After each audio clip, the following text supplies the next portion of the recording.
It's time to do a little drinking. I just said, yes, man, right away, anything. Okay, so let's get this tasting underway. I know you guys have been waiting on it. This is the tasting of the green malt weird beer that I don't really have a name for, the green malt beer. The first thing you'll notice is that this is not the bottle that I bottled it in the previous video, because I used regular bottles with caps. And apparently I put my caps on wrong, and about an hour after I did them and I finished the video, and I noticed that almost all of the caps that I put on were a little wonky. They were a little, either I didn't crimp them down enough or they were a little bit tilted, and so none of them were sealed right. So I made the call to go ahead and pop them open, poured them back into the bottling bucket very slowly, and put them into some of my swing top bottles, sanitized swing top bottles.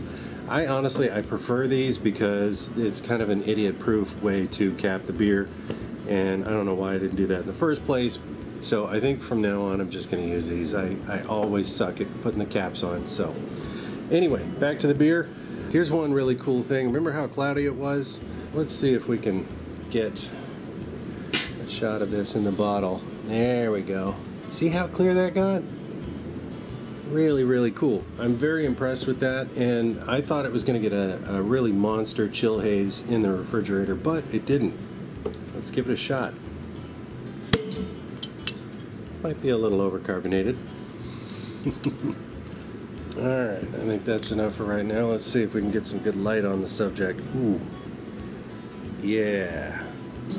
So that came out just spectacularly. Yeah, it's a little overcarbed, but that's an easy adjustment to make with, you know, just making sure that you put less sugar in it at bottling time. But, you know, if you like a really heady beer, then, you know, just duplicate it.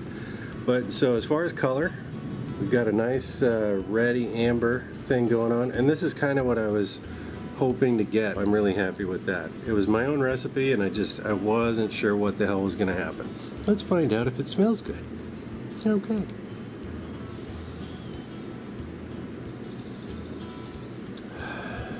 It's almost got a hop aroma to it. That's amazing with those you know, non-traditional bittering agents, the bay leaf, black tea, and coriander. It's got a definite kind of, a little bit of an herbal kind of thing going on in there, I guess from the tea and the bay leaf, but a really heavy citrus punch. I'm gonna say mostly lemon, a little bit of lime, I guess. Really nice. This is a lawnmower beer. This is definitely a lawnmower beer.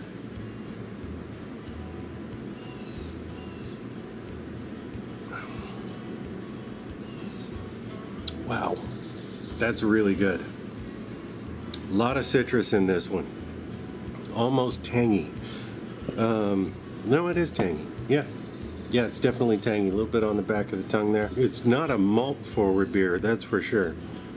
It's really light tasting, really light body, but the mouthfeel is not too thin. It's not watery at all. Yeah, it's got a whopper of a head on it, but this almost reminds me of a shandy. It's almost juicy. You know how some of the IPAs kind of aim for like a juicy kind of citrus thing? Personally, I don't like IPAs because the hops are just too strong in them. I usually can't taste anything after like the third sip, but that's just me. But this one, it's really good.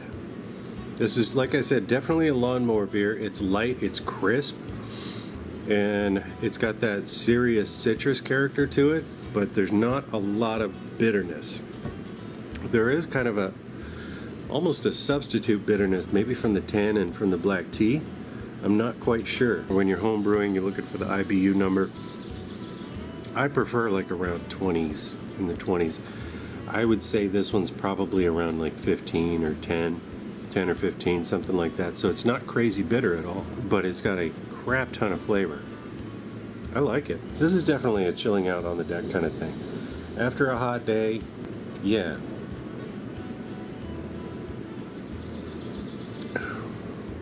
Yeah, I dig this. I think I might have got a little yeast in there. Yeah, I did. So that's the only thing. When you make homebrew and you pour from the bottle, there's always some yeast in the bottle, and that's going to end up clouding up your brew. But it doesn't really affect the flavor very much.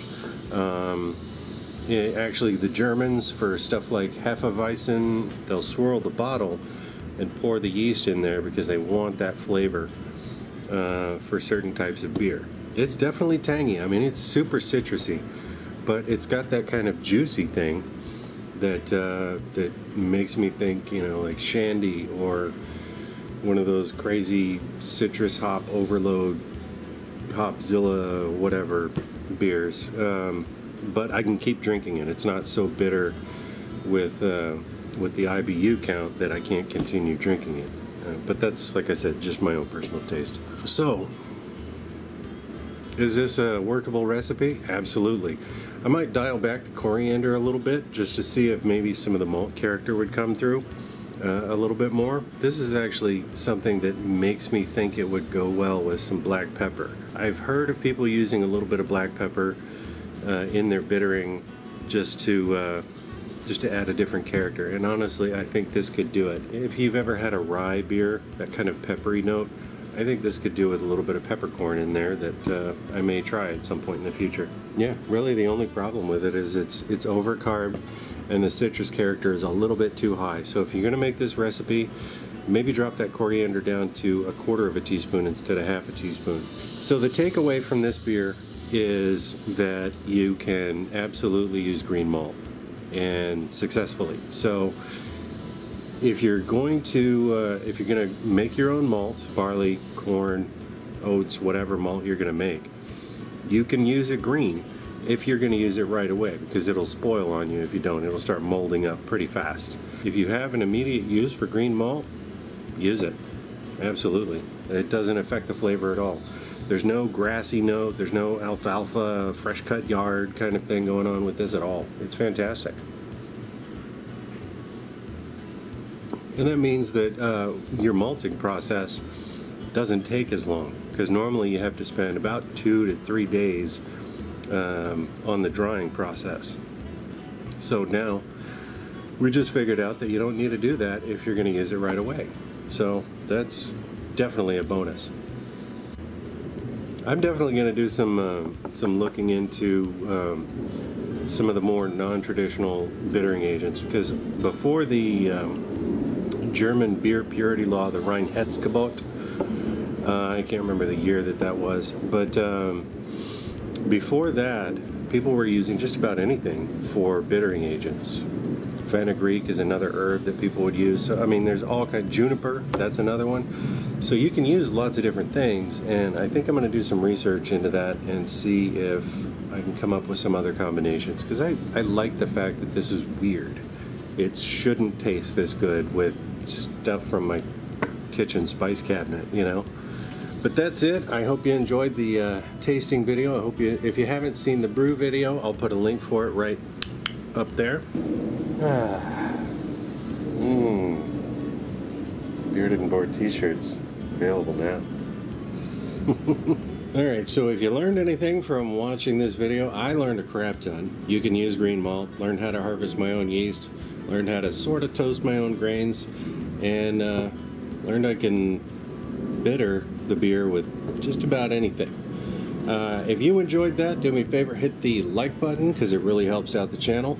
If you have any questions or comments, post them down in the comment section down below. If you have any desire to find out what I'm going to do next, hit the subscribe button and the little bell icon right next to it so that you can get notified when I post new content. Alright, thanks for watching. Talk at you later.